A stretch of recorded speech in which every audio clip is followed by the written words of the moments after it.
Welcome back to Respect the Dead, the podcast where we don't.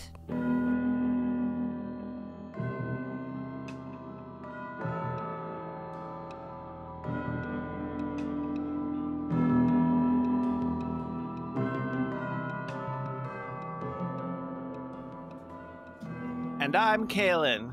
Did we do that for you? No, not yet.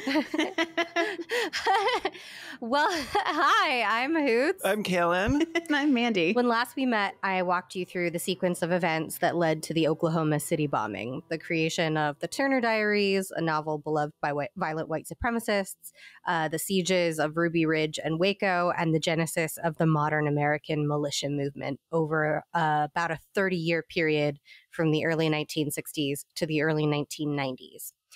Today, we're going to talk about that bombing and the man who was responsible, a man called Timothy McVeigh.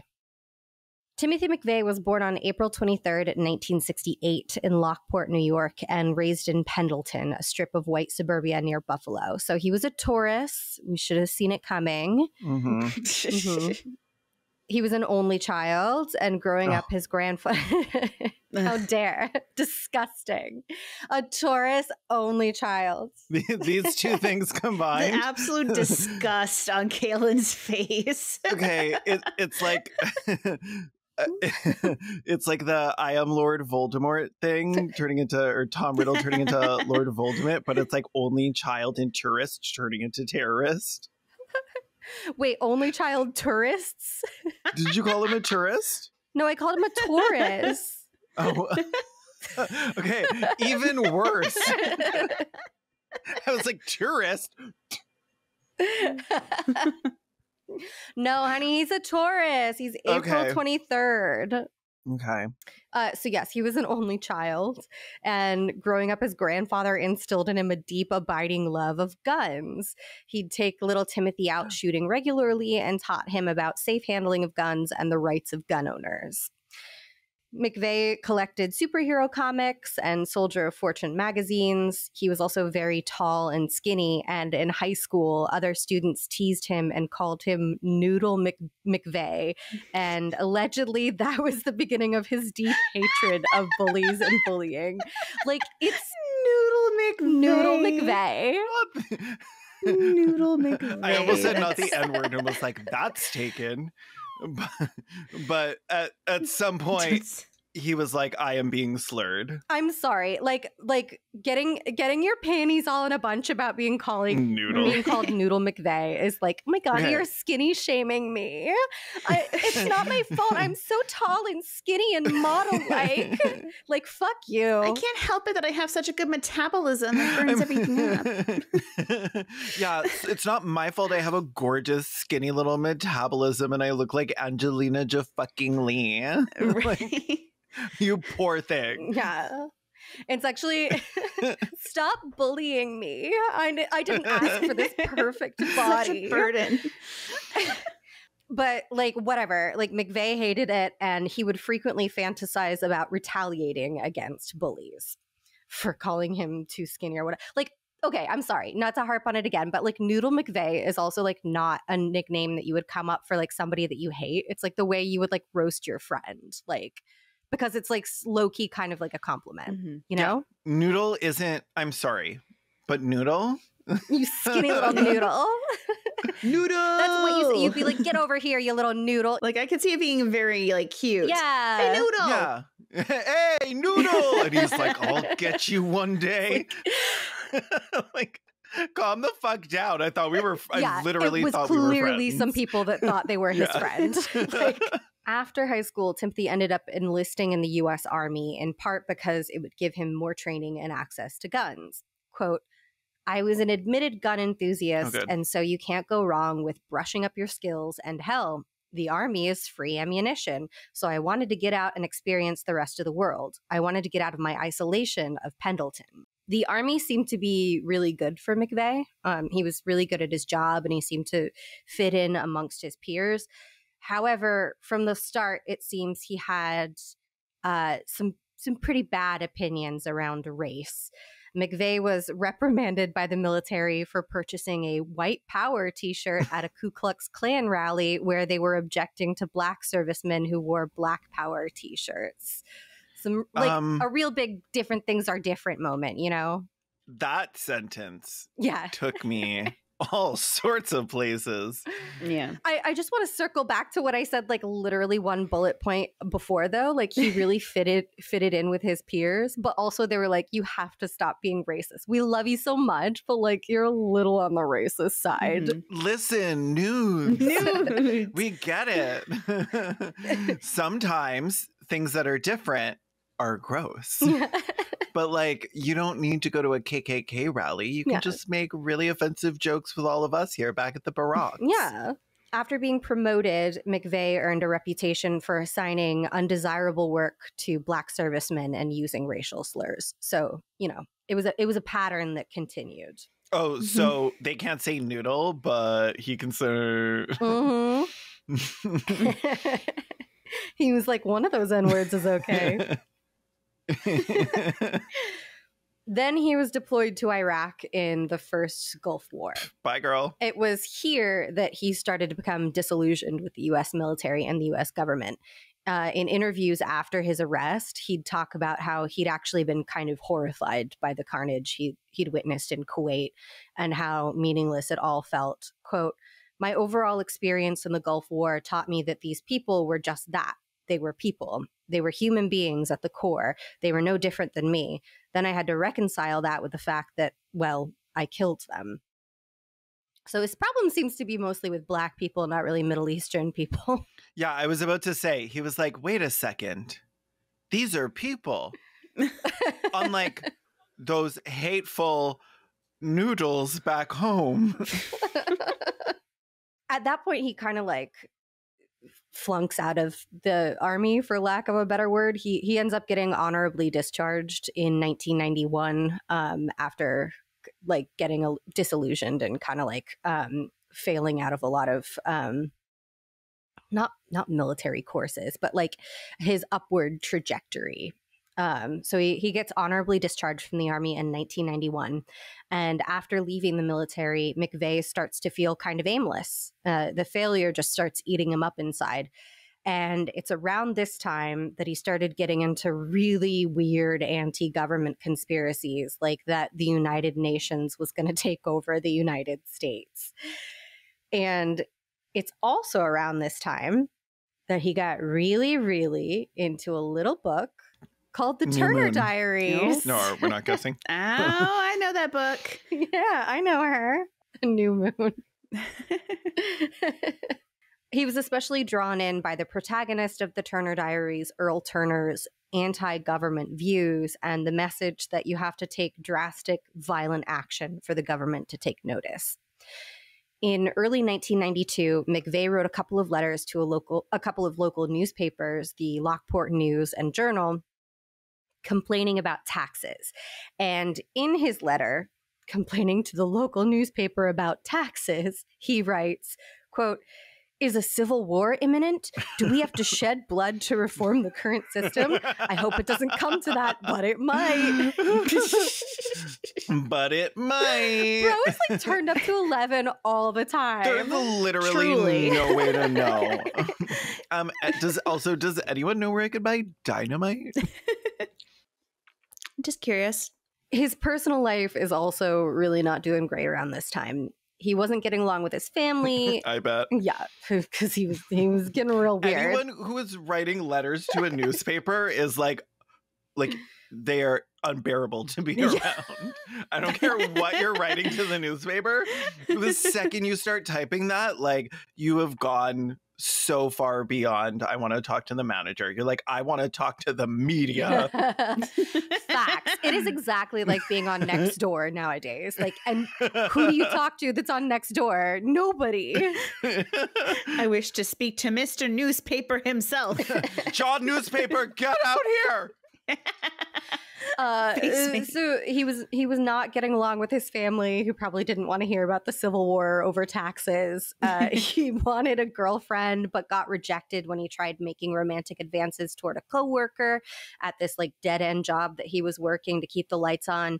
And he developed a gambling problem. So like he is hitting his rock bottom right about now. He's doing fucking amazing. Yeah. And then Ruby Ridge happened, and Timothy McVeigh becomes utterly enraged. To McVeigh, Ruby Ridge was a murder, like full stop. It was the government going out of their way to target and murder Americans with guns. So Timothy McVeigh leaves home, he gets in his shitty beat-up car, and he travels throughout the United States, visiting gun show after gun show where he met white supremacists and other anti-government types, and he slowly radicalized. And while McVeigh traveled the country working at gun shows, he handed out free cards printed with Lon Horiuchi's name and address, quote, in the hope that somebody in the Patriot movement would assassinate the sharpshooter. Horiuchi was the FBI sniper who shot and killed Vicki Weaver at Ruby Ridge. And McVeigh wrote hate mail to Horiuchi suggesting that what goes around comes around, and like basically did like the 1992 equivalent of like, doxing him. Yeah. It's old school doxing. Yeah. With like analog doxing. Analog doxing. It's like those religious tracks. Like somebody like hands it to you on the street, but it's just like some guy's address and being like, Right. like, wouldn't it be not so bad if this person were dead? I don't know. Not a suggestion or anything. I was just saying. I'm just wondering your thoughts on that. Just wondering out loud. The further west he traveled, the more anti-government sentiment McVeigh claimed to encounter until he reached California, or as he called it, the People's Socialist Republic of California. Like the boomer energy is just like off the charts. Oh my God. Grandpa, lay down. Jesus. The PSRC? It sounds glorious.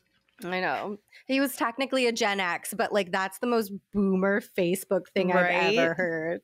Like if he was not on this podcast and he was still alive today, he would be loving boomer Facebook memes. It's like in that name, you can hear how fried all the memes referring to it are. Like they're like so crispy. You can like hear the like crackle of the JPEG artifacts. R.I.P. Timothy McVeigh, you would have loved the Minions. Oh God. Gone too soon. I haven't heard anything like super horrible that he did yet, so I'm okay making that joke, but I feel like I'm about to regret it. Oh yeah, he's like one of the worst people who's ever lived. I fucking hate this man. Oh, good. And I guess I hate the Minions. Shots fired. Come at me. Oh shit. I don't know any of their names, so I can't even taunt them. They don't have names, do they? I don't know. I've literally never watched any of those movies, so I have no idea. No. Everything I know about them, I know from gender critical Facebook memes. They're like, this little yellow fuck knows what a woman is. Why don't you? Do those things even have gender? Timothy McVeigh's odyssey ended on top of a hill overlooking the Waco compound during the siege, where McVeigh distributed anti-government pro-gun bumper stickers and literature to protesters and media on the site. In April of 1993, McVeigh had gone to stay with an old army buddy at his farmhouse in Michigan, a guy by the name of Terry Nichols. McVeigh and Nichols watched the final days of the Waco siege on Nichols television.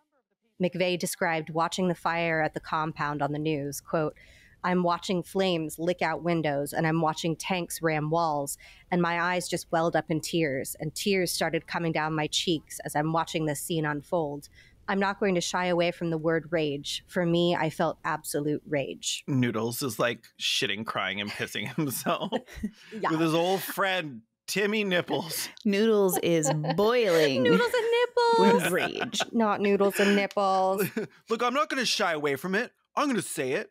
I felt rage. I'm like, that's not even like extreme for you. Like we assumed you had. Like this isn't like shocking. Yeah. I assumed you were already at the rage stage. Where were you at before when you were handing out bumper stickers?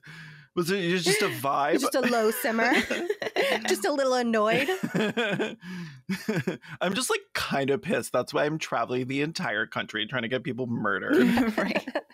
So McVeigh also sort of buys into a lot of the conspiracy theories at the time, thinking that there had been like some kind of cover up at Waco, and his rhetoric becomes more outwardly hostile and radical after Waco.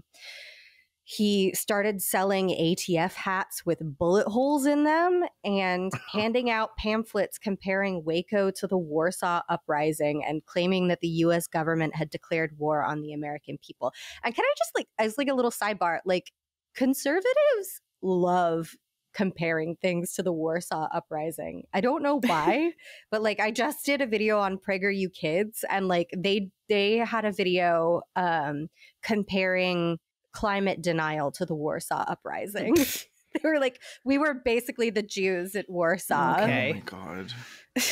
I don't understand how easy it is for them. Half of them probably like make that comparison while also denying the Holocaust.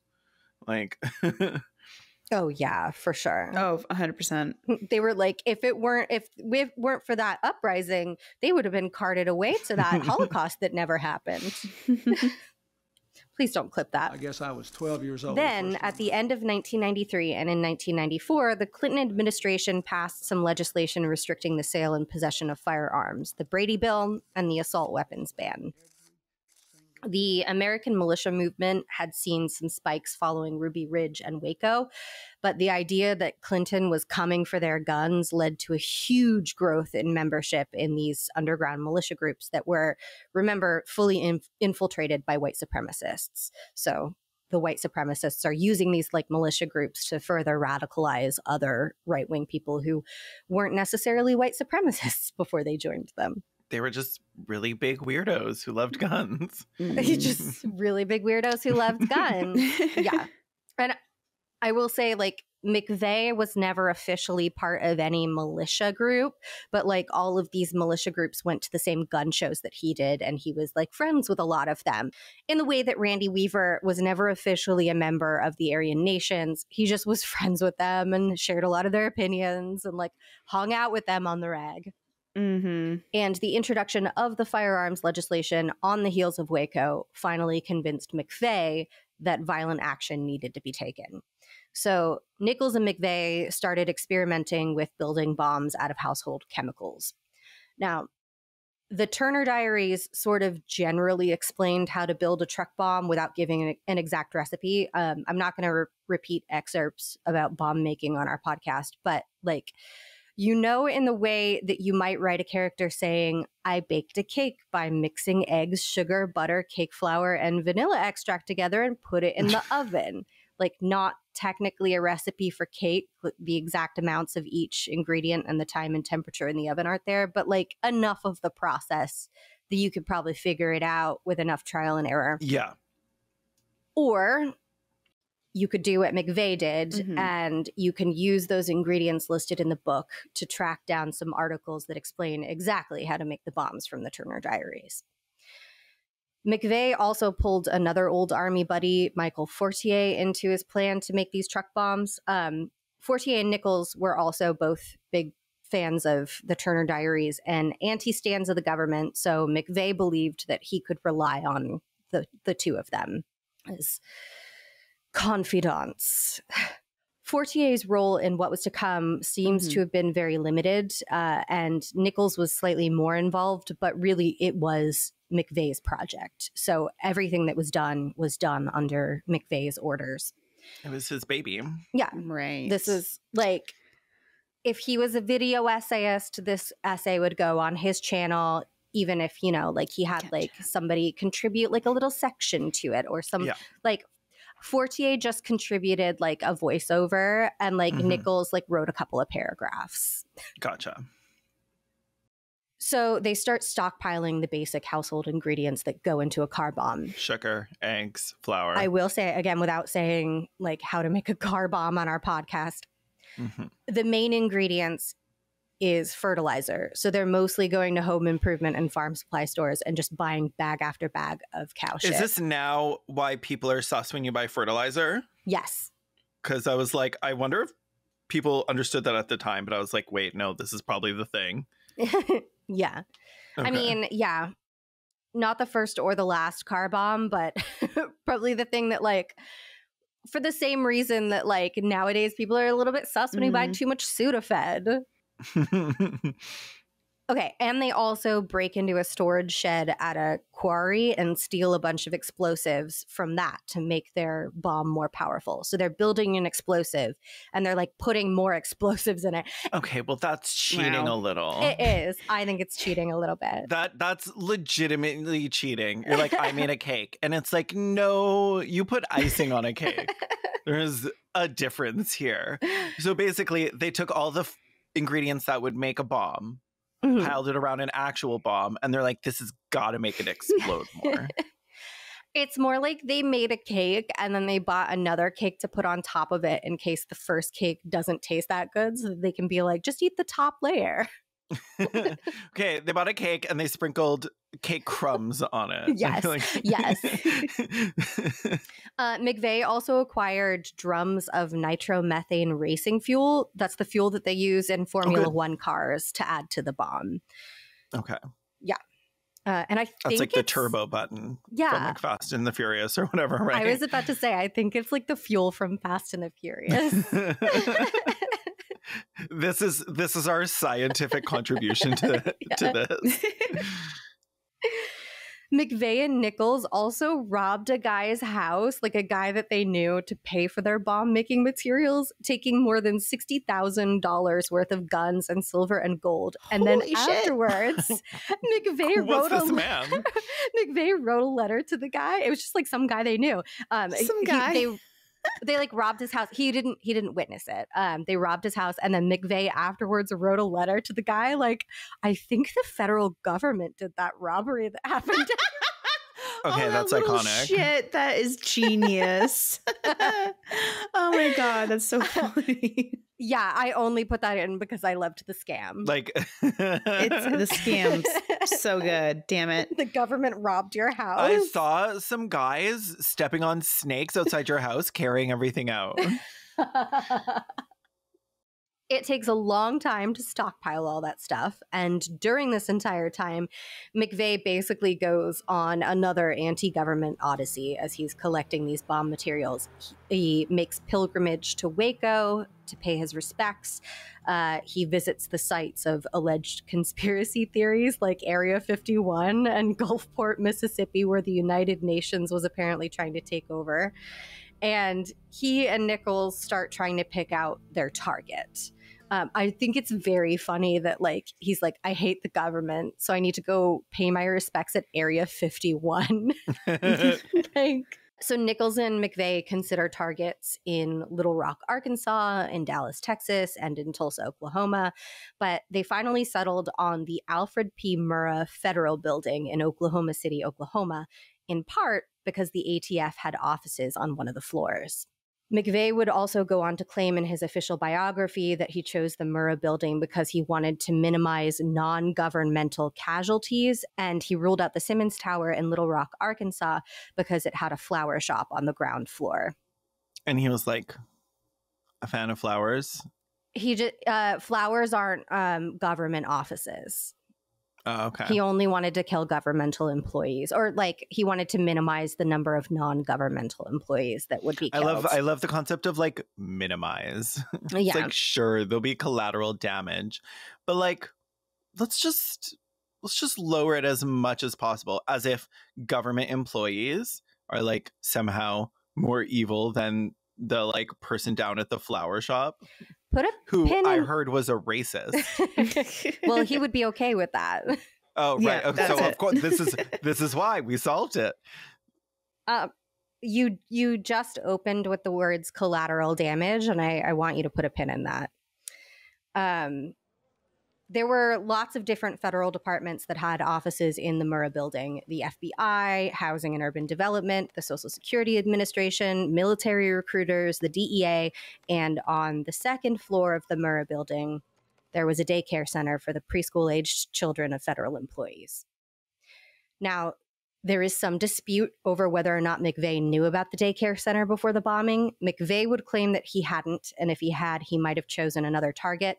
But Nichols would claim in interviews that McVeigh was aware of the daycare center. Okay, so flower shop owners, no. Babies, yes. Regardless, McVeigh would go on to claim that the children who perished in his attack were collateral damage and that he felt no sympathy for them. Okay. Yeah, you used his exact words, Kaylin. Jeez, okay. Like, the idea that somehow these children deserve to die because it's in service of your goals, but like a flower shop owner, like there's no logic behind this whatsoever. Yeah. Like, I don't believe the flower shop excuse. Yeah.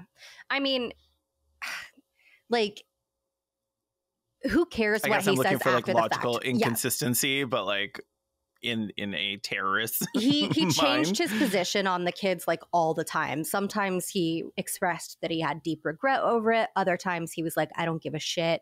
Like, who cares what he said after the fact? Like, he wanted attention. McVeigh tells Fortier of his idea to blow up an occupied federal building, and Fortier backs out, saying that innocent people in the building are going to die. I don't know if Fortier thought that they were building the bombs for fun, or if he thought that like maybe they were going to blow up the building when nobody was in it, which was like definitely a tactic used by like militant suffragists. Yeah. So I don't know what he thought was going to happen, or if he just started getting cold feet, but he was like, no, I don't want to be part of killing innocent people. He might have heard, well, because like there's like janitors, there's like random people coming in. There's a Social Security Administration. There's a military recruiter. Like, kids are going to be going in there.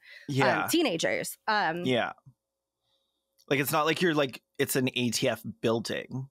They just have like offices, and an explosion isn't exactly controlled. Like, okay. To that point, I don't think I put that anywhere in my script, but McVeigh, like before he came up with the bomb idea, his original plan was just to hold like an assassination campaign and just like try to take out individual politicians. And he, again, sometimes would be like happy that he had this legacy, and other times would be like, oh, I wish I hadn't killed all those people. I wish I'd done my assassination campaign.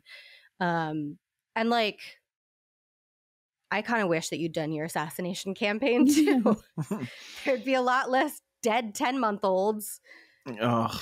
McVeigh told Fortier that there needed to be a body count if the government was going to take notice. Quote, from a military perspective, to get a message across, you need to hurt them where they hurt most. The only way they're going to feel something, and the only way that they're going to get the message, is with a body count. McVeigh also would not shut up about his plan to attack the U.S. government. He wrote a couple of letters to the ATF calling them stormtroopers and fascist tyrants. Quote, ATF, all you tyrannical motherfuckers will swing in the wind one day for your treasonous actions against the Constitution of the United States. Remember the Nuremberg trials. And he kept trying to recruit other people to his bombing campaign and telling anyone who would listen that he'd graduated from the propaganda phase to the violent action phase. So like, it was before anything like this had ever happened, so maybe I shouldn't like victim blame the government too much, but like they were very aware of this guy. Yeah, right. Like, there's no way he wasn't like on a list. On the radar somehow. He was making it very easy to find him. But if they, maybe you follow someone like this around, you give a little spying, a little subterfuge, gorgeous name for a girl, by the way.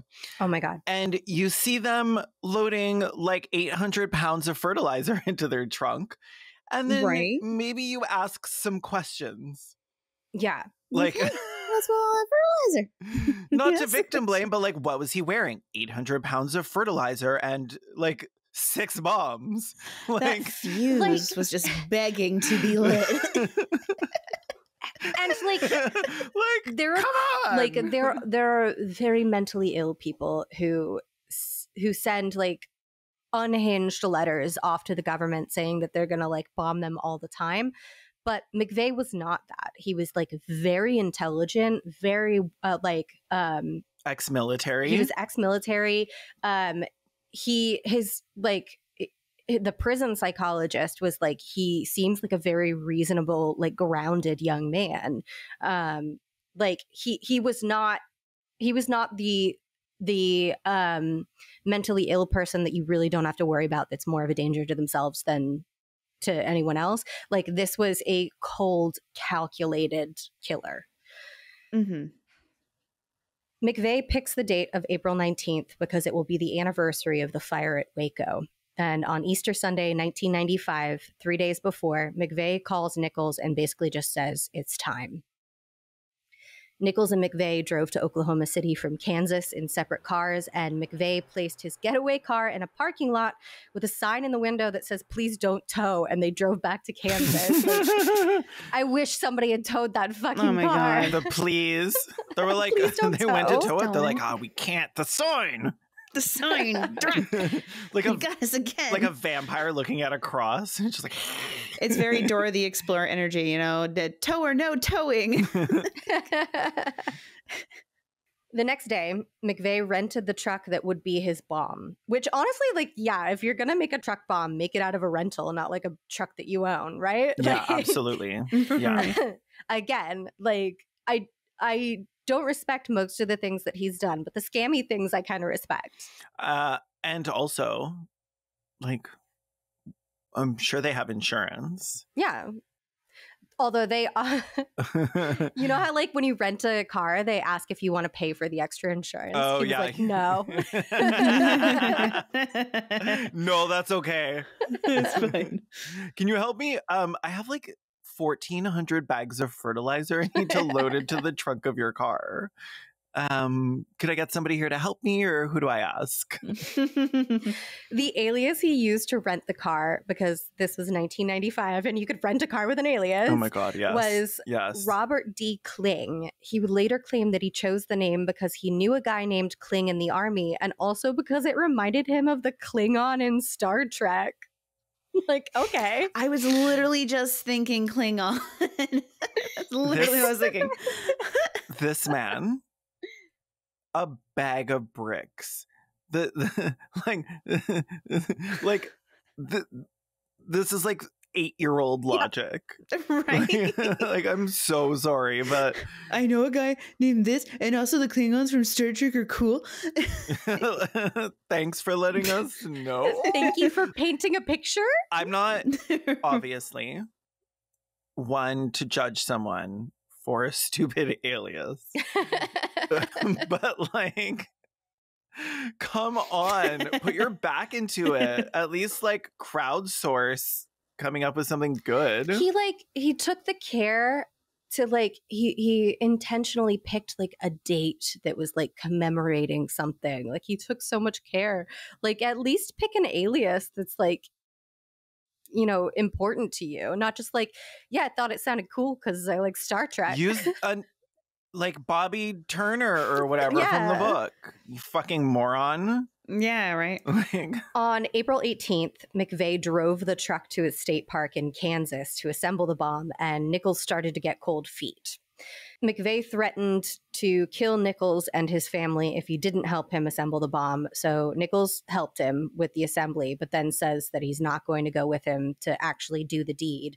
And McVeigh agrees on that. So they just kind of shake hands, and Nichols is like, okay, good luck. Bye. See ya, Nips. See ya, nudes. On the morning of April 19th, 1995, McVeigh put on a t-shirt that said Sic Semper Tyrannis, which means thus always to tyrants, and it's what John Wilkes Booth shouted when he leapt from the theater box after shooting Abraham Lincoln in the head. On the back, it had a tree with a picture of 3 blood droplets and the Thomas Jefferson quote, "The tree of liberty must be refreshed from time to time with the blood of patriots and tyrants." So I have to assume that McVeigh got that shirt custom made, right? Like, he didn't just buy his assassination shirt at Target. The guy at the like t-shirt shop, like screen printing this, like, damn, this is weird. This is intense. Anyway, what's the worst that could happen? Should I call somebody? No, I'm sure it's fine. He spent more time on that t-shirt than he did on his alias. Like, right. I know. This is what I don't get. He picks the perfect date. He spends months collecting bomb materials. He gets a special shirt screen printed, and then he really fumbles with the alias. yeah. McVeigh entered Oklahoma City in the truck around 8:50 a.m. He parked the truck in a drop-off zone situated under the Murrah Building's daycare center and lit a 5-minute fuse, exited and locked the vehicle, and then walked away from the building. Quote, "I walked very slowly towards the YMCA. Once I got in the blind alley of the YMCA, I did a jog because nobody was looking." A little secret jog. I kind of laughed a little bit there because it's funny to imagine him like He's- walking away slowly whistling and then running.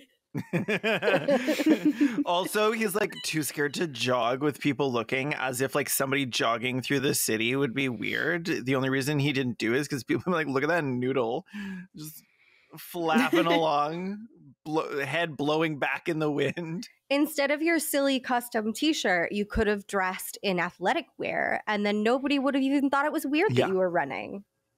Right. They're like, why is that guy in that double-sided terrorist shirt sprinting down the street? The walking and whistling is so much more like sus More than suspicious. somebody jogging. You know what? And somebody did see him on the day. God, I can't remember who. It was like somebody. It was like former military, because the Murrah building had military recruitment in it, and they remembered seeing this guy with like a crew cut, like a military crew cut, walking away from the building, and they were like, "That's weird. You'd think he'd be going inside." I mean, that's weird. I mean, that's also a weird thing to say, because like people also have to leave the building after. I know. But like, He must have seen him park his car in the parking lot and then walk away from the building, you know? Oh, But- okay. That makes sense. Like, parks car in front, gets up, goes to like the front of the building, and then keeps walking, and then like turns down an alleyway whistling. Yeah. Like, that's weird. I should hang on to this memory in case something very strange happens.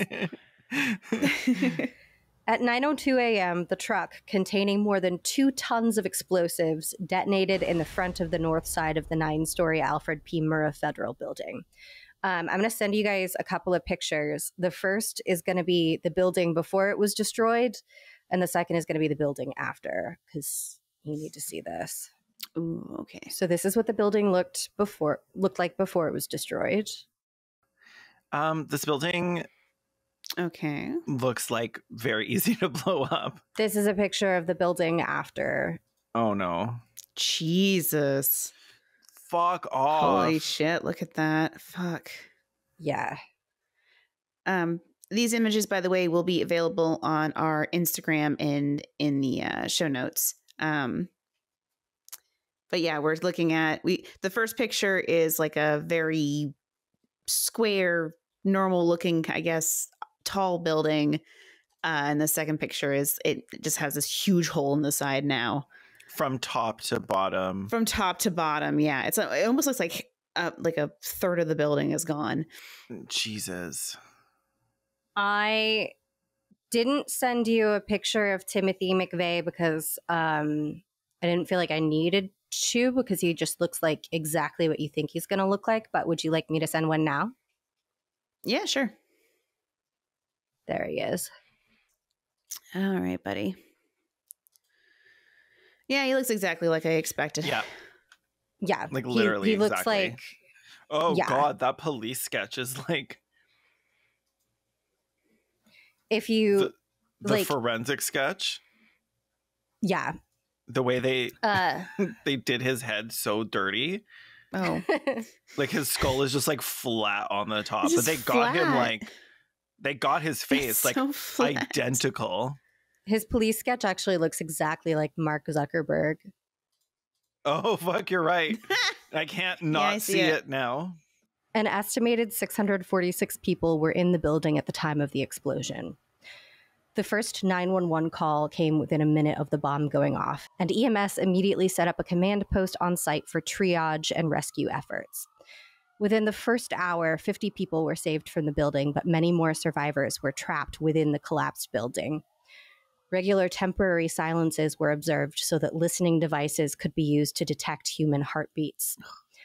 Jesus. An on-site triage center starts redirecting the injured to pretty much every hospital in the area, wherever there's an open bed. And within the first couple of hours, over 210 injured have been redirected to various hospitals. At around 10 a.m., a surgeon at one of the local hospitals, Dr. Andrew Sullivan, got a call that a woman was trapped in the rubble and needed her leg to be amputated if they had any hope of getting her out. Quote, "So I got an amputation set. I got some nylon rope and away I went. When I got to the building, it was surreal. There were a lot of first responders there who had pretty well set things up so they could take somebody away the minute they found them. And then I was led into the basement. They led me to where Dana was trapped. There was a first responder with his hand on the beam that her leg had been trapped. I think he means trapped under. If it trembled or moved, we were told we had to go. The beam was lying on her leg, her tibia, just below the knee. Basically, to do the amputation, I had to lie with my legs up by her head. And so I took the traction rope and tightened it down so that I had a tourniquet. And then, it's kind of like diving into ice water. I had to start. I don't remember how many times I thought that I had completed the amputation and we would try to extract Dana and she was still caught. I reached a point where all of the blades were broken and there was nothing else to do, but I had in my pocket a pocket knife that I keep very sharp. The thing that was keeping us from extracting her was the patellar tendon and the quadriceps tendon. And once I cut through that, then I could kind of get a sense that the leg was free and we were able to extract her. Jesus. Ugh. That was all done, obviously, without any kind of anesthesia. It was like a wartime. Yeah, I was about to say. Presumably she was in shock, No. so she probably actually didn't feel that much, but you can't anesthetize somebody trapped in a building. Yeah, you're not just like, okay, let's hang an IV from that rebar poking through that guy's chest.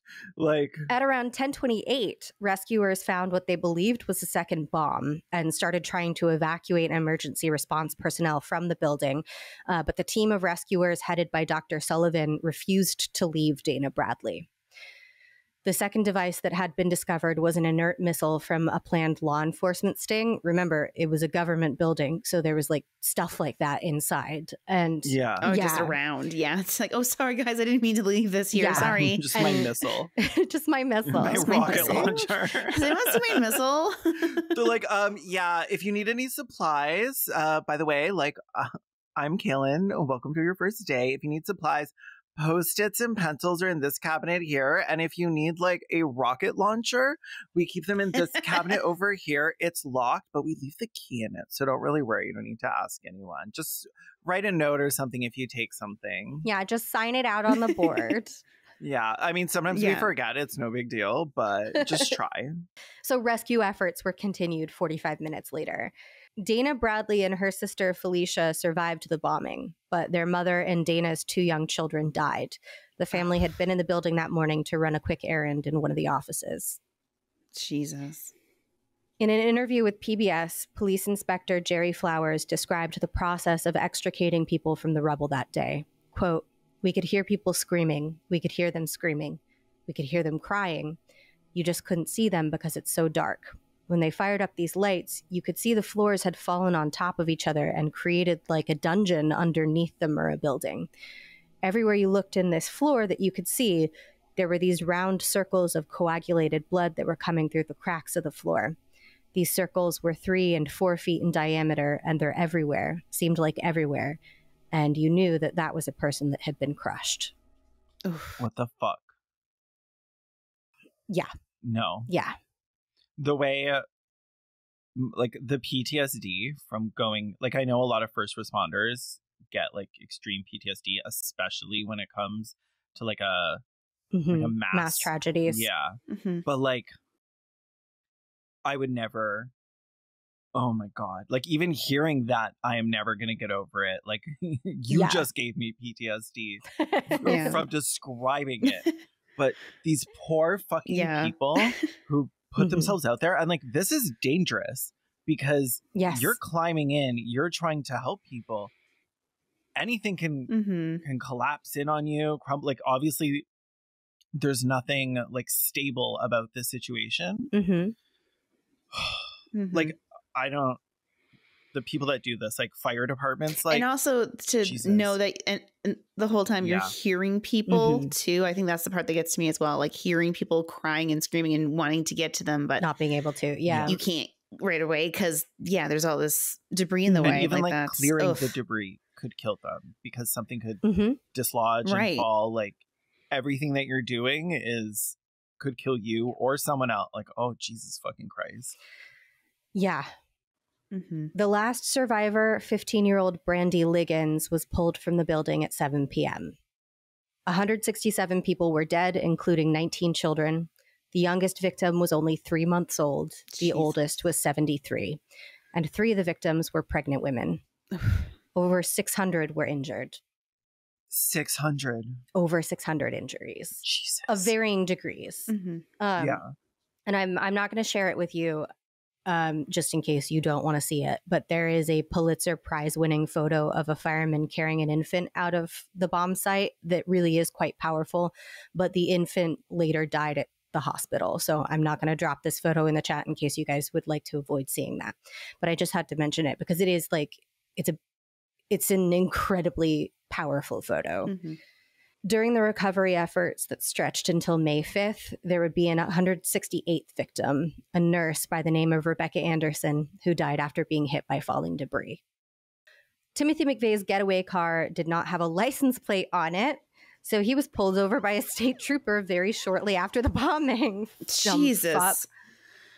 Rookie mistake. You put a fake license plate on, or you steal somebody else's. Yeah. Right? Just what the fuck? When State Trooper Charles J. Hanger sees that he is also wearing a Sic Semper Tyrannis shirt and carrying a weapon, he arrests him for driving without a license and carrying an illegal firearm. He's like, wait a minute, something's not right here. Meanwhile, the FBI tracked down the rental company in Junction City that owned the truck used in the bomb because the VIN number was still visible on the rear axle. And the employees at the rental agency give them a pretty good description of Robert Kling, that, police sketch. Robert Kling. Robert Kling. So FBI agents swarm Junction City and also managed to find the motel McVeigh stayed in the night before the attack. When they're interviewing the motel manager, they find that McVeigh accidentally signed his real name to the motel register. You dumb fuck. Oh my God. He's like, my alias is so shitty, I'm not even going to bother Who using even fills out the motel register? Like, what do you want to get? Like, postcards from them? Putting down your address. So the FBI runs a search to see if the name Timothy McVeigh has any connection to any other arrests. And wouldn't you know, he just got arrested for driving without a license and carrying an illegal firearm and for wearing a dumb shirt. McVeigh was indicted on 11 federal counts, including conspiracy to use a weapon of mass destruction, use of a weapon of mass destruction, destruction with the use of explosives, and 8 counts of first-degree murder for the deaths of law enforcement officers on August 10th, 1995. Terry Nichols, Michael Fortier, and Michael Fortier's wife, Lori, were also all arrested as accomplices.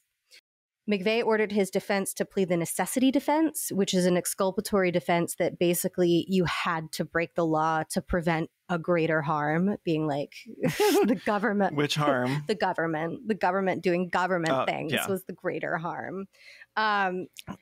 His defense did not do that. They're like, no. They're like, that idea is fucking dumb. Like, that's really unique and just as stupid. And since you're definitely going to prison, if not to death, I'm just not going to ruin my own career as a lawyer, Yeah. I don't think. Exactly. By being a stupid fucking bitch about this. Yeah. If I want to end my career, then I'll do it. Do we go with insanity? No, they didn't go with insanity. I think they knew he was going to prison. They basically just tried to argue that McVeigh wasn't alone and that he was like the victim of a white supremacist grand conspiracy. Like he was like a patsy. In, I guess, maybe the idea to get like a reduced sentence or something. Yeah. Or just not the death penalty. That was on the table in Oklahoma. Still on the table in Oklahoma, baby. Okay. I don't know what an Oklahoma is, so I was just wondering. Actually, this was a federal trial, so absolutely still on the we'll actually circle back to that later. It was not the state of Oklahoma. McVeigh hated the whole grand conspiracy argument because above all things, what he really wanted was credit for the bombing. He wanted to be famous. Right. Leonard Zeskind, author of Blood and Politics, The History of the White Nationalist Movement from the Margins to the Mainstream, very long book title, points out that while the conspiracy argument was bullshit, like technically, it's kind of letting the white supremacist movement off easy to just write off Timothy McVeigh as like a lone killer. Yeah. Quote, there was no massive conspiracy, that much is clear, but the idea that Timothy McVeigh was a lone killer is wrongheaded because it absolves the movement from which it sprang. Timothy McVeigh was not on his own. He was a creation of the white supremacist movement. He carried the Turner Diaries around and read it to people. He lived at the gun shows. He met neo-Nazis and visited with them. He was part of this movement. And the idea that there was no connection between white supremacist movement and the events in Oklahoma City is patently false. There was a strong connection, and it was a deep connection. The day that he drove into Oklahoma City, he brought like a few pages of the Turner Diaries with him in his pocket, like, I guess, like his Bible or whatever.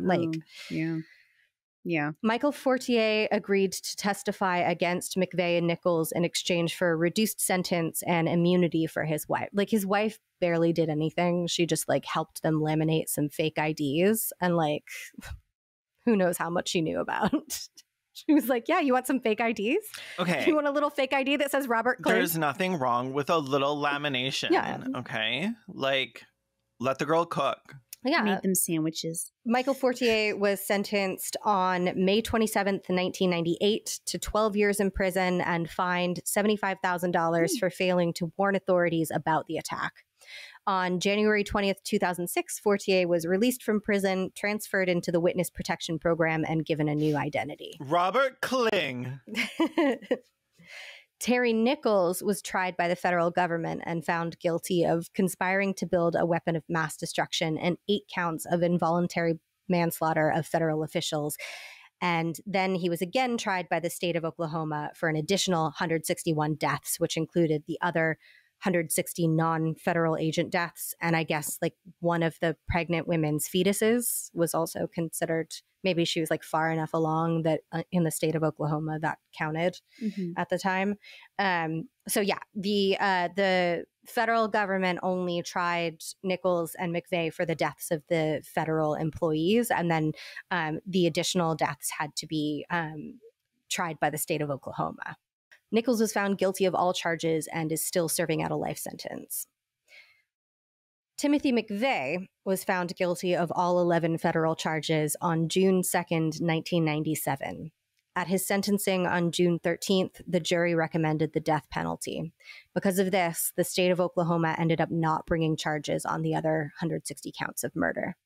Timothy McVeigh wanted to be a martyr for the cause, and he was pleased with his sentencing. He requested a nationally televised execution, which was denied. Said McVeigh, "Death penalty is, would you call it an oxymoron? Death is not a penalty. It's an escape.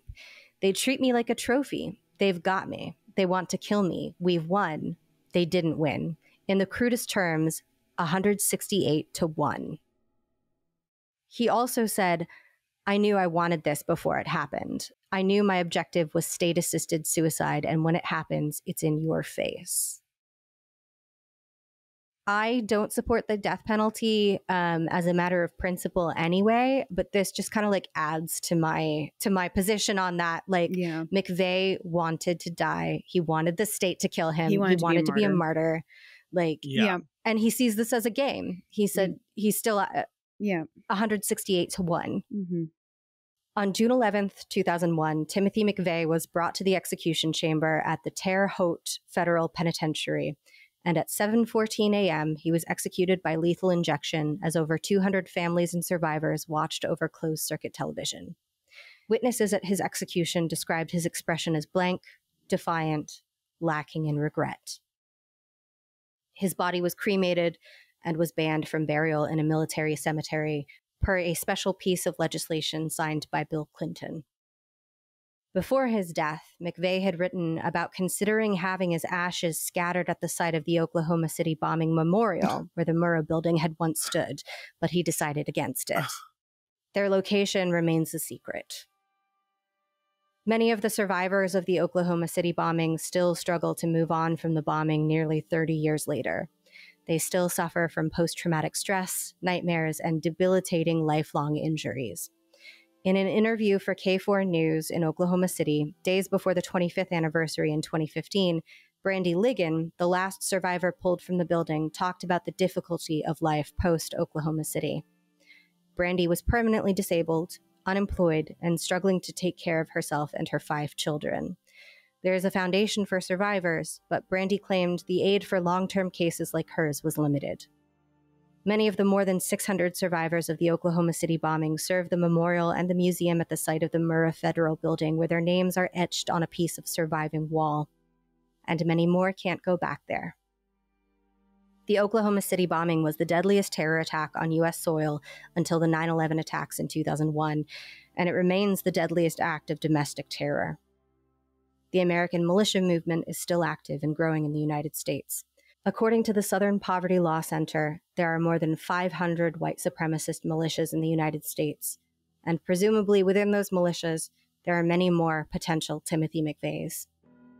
Timothy McVeigh's story, his legacy, is partly the extremist wing of the American militia movement. But there's another part we're going to talk about as well. There's a bit of a fork in the road here. We're going to take a break from this story, and then the next time I come back to present, we're going to take that fork in the road in the radical white supremacist movement post-McVeigh. And we're going to talk about Columbine and the birth of the modern American mass shooter.